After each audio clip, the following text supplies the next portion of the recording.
There's a type of person the world constantly underestimates. They don't dominate conversations. They don't flex their intelligence in public forums. They don't need to prove themselves with loud words or aggressive posturing. They simply observe. And that silence, that calm, it's not weakness. It's calculation. See, the loud ones are predictable.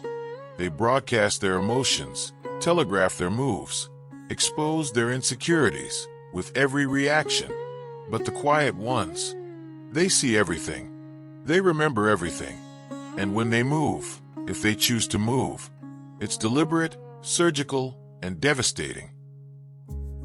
Welcome to The Quiet Way. Today, we're exploring why you should never, and I mean never, mess with a quiet person. Not because they'll scream back, but because they won't need to. Let's start with something most people misunderstand. Silence is not absence. It's presence intensified. While everyone else is busy talking, reacting, defending their egos, the quiet person is doing something far more powerful. They're thinking, and not just surface level, what should I say next thinking? No, they're analyzing patterns, reading body language, identifying inconsistencies, mapping out intentions. It's like playing chess while everyone else is playing checkers. Here's the thing about loud people. They expend energy constantly. Every argument, every reaction, every need to be heard drains their mental reserves. But the quiet person, they conserve energy. They watch the room like a tactician surveying a battlefield. Who speaks first? Who interrupts whom? Who gets defensive when challenged? Who's pretending to be confident but isn't? All of that information. And information, my friend, is the ultimate currency. While you're busy proving you're smart, they already know you're insecure. While you're defending your position, they've already identified 3 ways to dismantle it. They don't need to speak. They already won. Now let's talk about something most people fear. Emotional detachment. Not cold, not cruel, but unshakable. The quiet person doesn't get triggered easily because they've mastered something rare in the modern world: self-control. When you insult them, they don't flinch. When you provoke them, they don't react. When you try to manipulate them, they see right through it. And that is terrifying to people who rely on emotional leverage. Because if you can't manipulate someone's emotions, you can't control them. The quiet person operates from a place of internal sovereignty. They don't need your validation. They don't fear your judgment. And they certainly don't react to your bait. They simply wait. And when the time is right, when they decide it's time, that's when you realize you weren't dealing with weakness. You were dealing with restraint. And restraint, when released, is ruthless.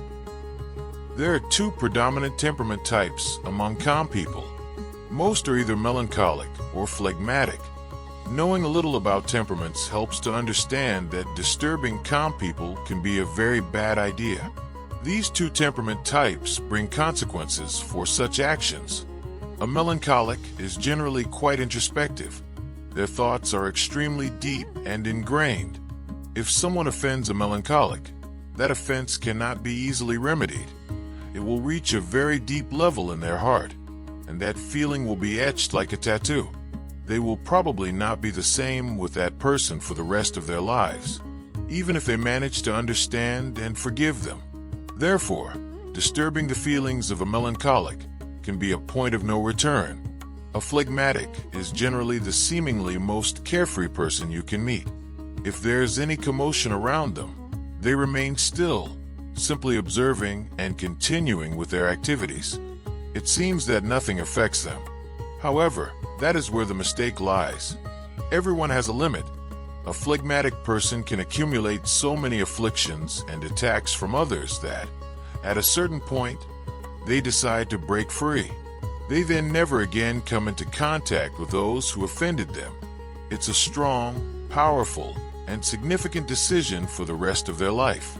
A break with no turning back.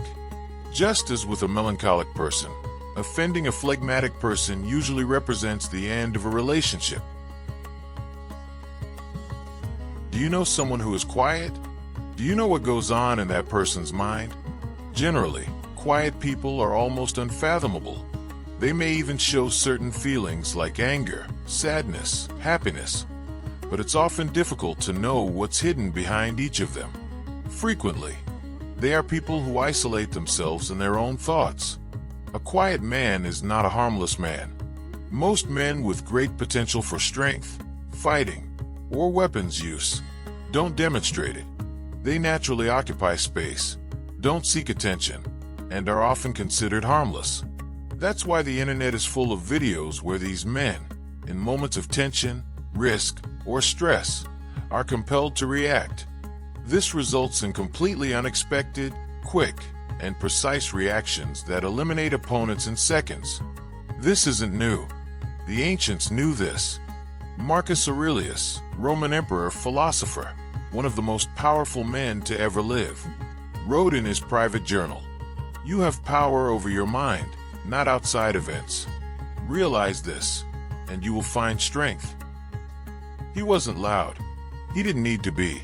His strength came from internal mastery, not external validation. He ruled an empire not by screaming orders, but by embodying calm in the face of chaos.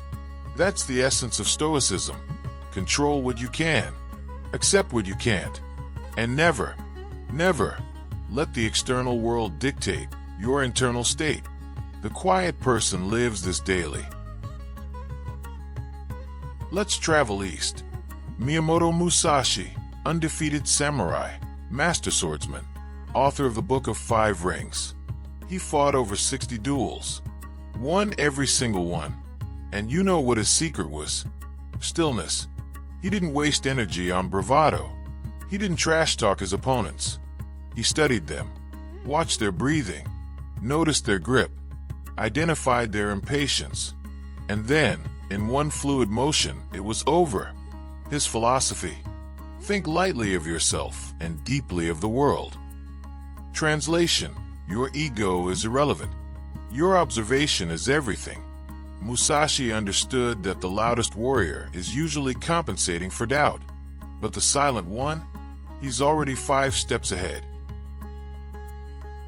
Fast forward to today. Ever notice how the most dangerous players in any room are rarely the loudest? In business, the loud startup founder shouts about disruption.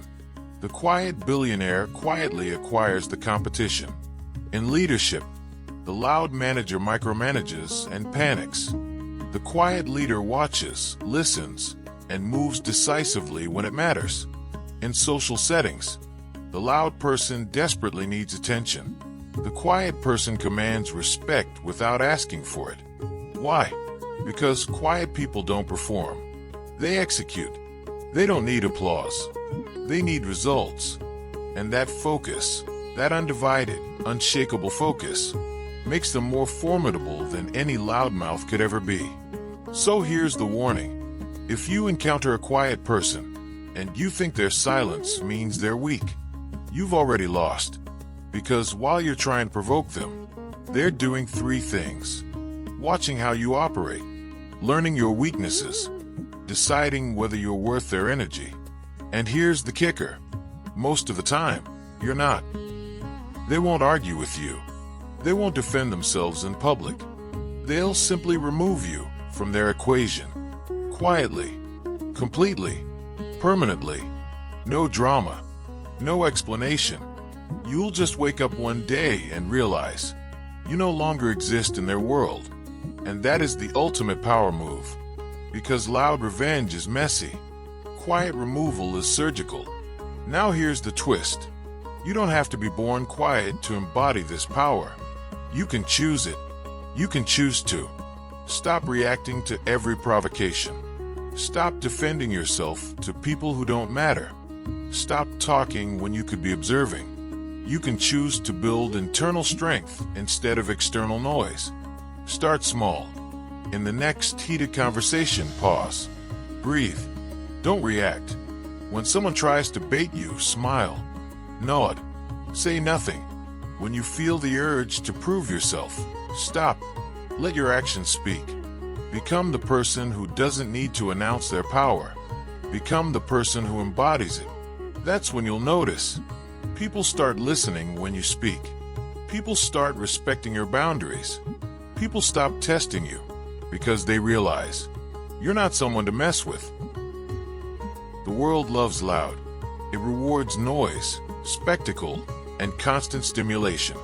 But power, real power, it's quiet, it's patient, it's unshakable. The quiet person doesn't chase respect. They command it. They don't seek revenge. They simply stop giving you access. They don't prove their strength. They live it. So the next time you meet someone who barely speaks, don't mistake their silence for weakness. They're not intimidated. They're evaluating. And if you're smart, you leave them the hell alone. This is the quiet way. We don't shout. We don't perform. We observe. We grow. We move with intention. If this resonated with you, if it made you think twice about who you underestimate, subscribe, share, reflect, and remember, silence is not emptiness. It's strategy. I'll see you in the next one. Stay quiet. Stay powerful.